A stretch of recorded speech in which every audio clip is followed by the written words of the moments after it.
It's a sacred place. It provides an opportunity to sit quietly, to be mindful of sounds and the breeze and creatures around you, birds, the songs of insects.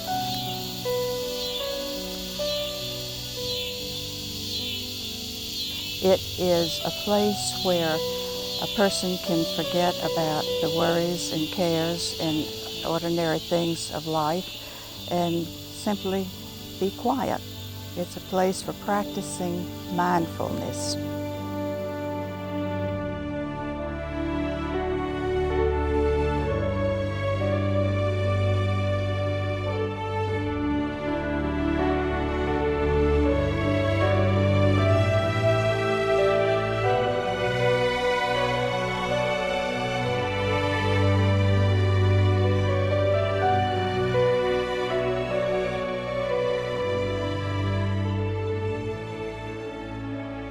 My name is Marian Lewis, and I first came to this sanctuary in 2009, before it was open to the public.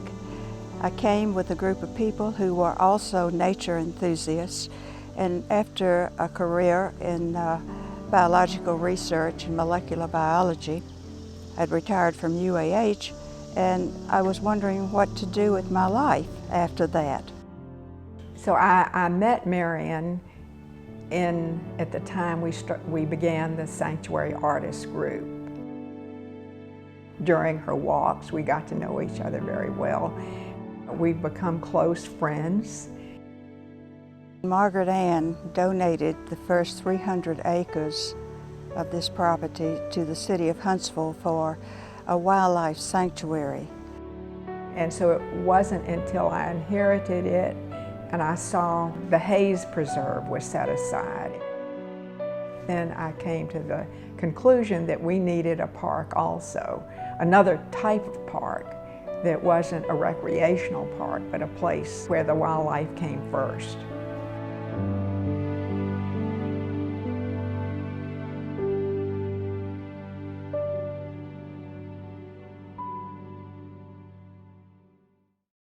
After I photographed and identified plants and animals that are here over a 4-year period, I decided that, well, I had a notebook full of notes and photographs, so I thought, well, why not publish this? I wanted to share the beauty and the biodiversity of the sanctuary with other people. I also wanted it to serve as a guidebook. And often out here, I see things differently. I notice things that I haven't noticed before. And this is an excellent place for spiritual contact in that it's a mindful process when you're concentrating on seeing, and seeing small things, large things, and seeing old things in a new way.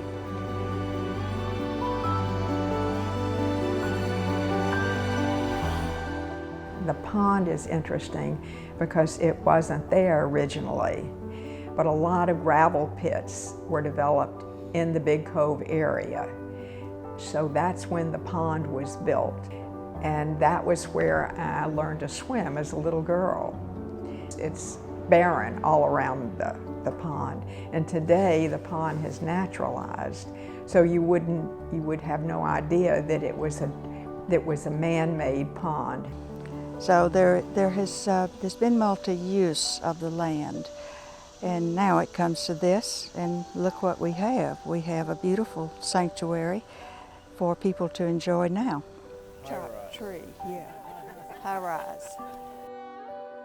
I have been fascinated over the years about the changes that I can see in this sanctuary from season to season. Every season has its own specific gifts, and they change over the years, over time, things change. I thought about what would be my favorite spot here in the sanctuary, and It could be maybe the Tupelo Swamp with its tall Tupelo trees reaching 90 feet into the air and anchored in the water where the bases are by buttressed bases.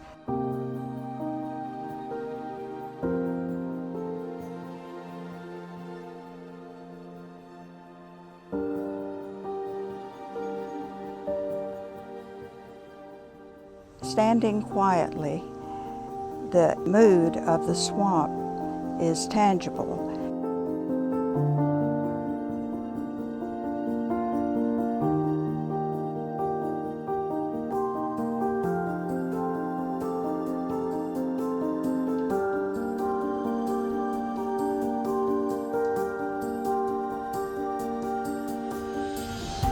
And then in Jobala Pond, there's a muskrat. It's probably not the same muskrat for 7 or 8 years. It swims by and flips over in the water, makes a big splash.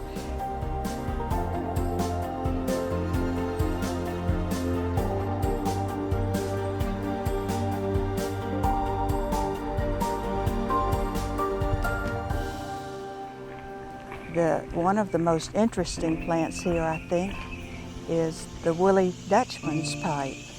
It's a vine, and it can reach up to 100 feet into the sky, into the trees.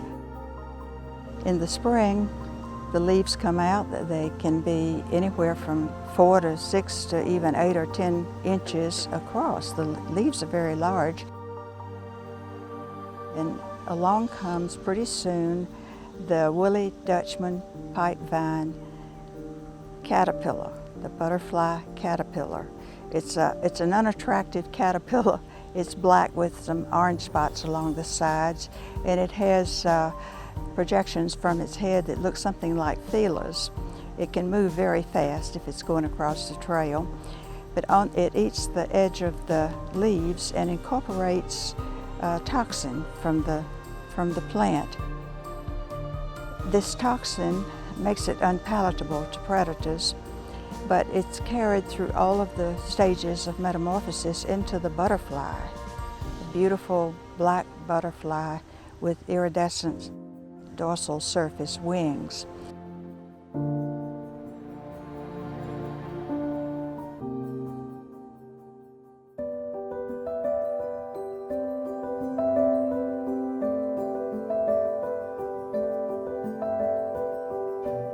In the spring, there are many birds here, and before the leaves are on the trees and block your view, it's a good place for watching birds.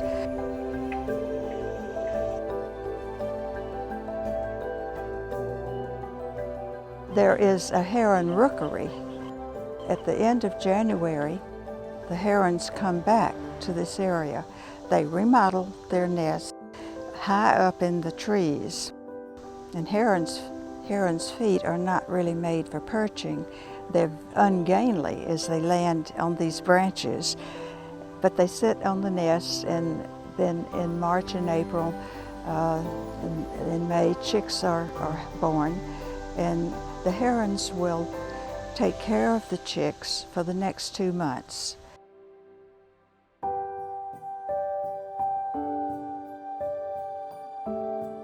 There's this pond. The water in it comes from springs at the head of the trail, of the Hidden Springs Trail. The springs converge. There are several streams that flow into this pond, and the streams are converging here, and then the outflow eventually goes to the Flint River. This land has been inhabited back to when the Cherokee Indians and other Indian tribes made their way here and collected mussels from the Flint River and stood at the banks of the river and made shell mounds, which there are 2 mounds down near the Flint. Flint River is a braided river. It divides and reforms together, reconverges throughout its course, and then flows into the Tennessee, and then south, and then to the Gulf. The interconnectedness of nature and life and the flow is a thing to reflect on when one is in the sanctuary. It's become a real oasis, and that will just increase as time goes on. And you see subdivisions and development extend even further out. So to have a place to go for that whole area just becomes more and more important. I think David George Haskell's book of The Forest Unseen is an excellent example of when children chase fireflies, they're really chasing wonder. Well, what does a dragonfly? This place provides the opportunity for children to explore and do just that. As I look back at my ancestors, and it wasn't as I was growing up, it was years later as I could reflect and look back at what they had done. And it was important to me to continue that tradition. My book is a fulfillment of my lifelong interest in nature, and it's something that I can leave for other people that will show them what was here in the years 2009 through 2012. So a natural history of the sanctuary is a natural history of life. Thank you. The legacy that I would like to leave is that of inspiring other people to explore wild places.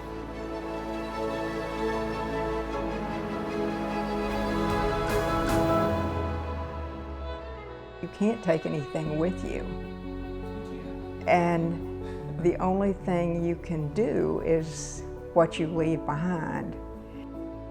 There is a word, it's a Hebrew word, and it's called tikkun olam, and that's to heal the world. It's different acts along the way that you do to leave the world a better place.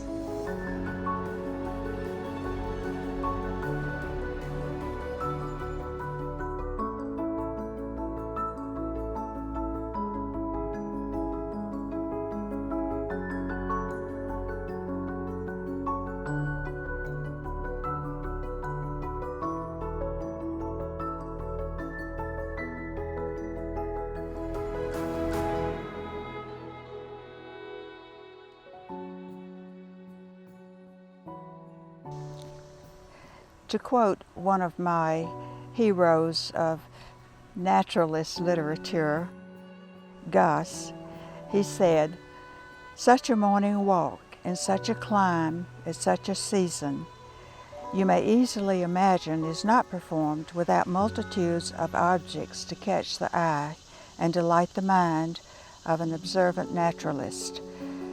I take the liberty myself of expanding the words observant naturalist to include each of us as we hike the sanctuary's trails.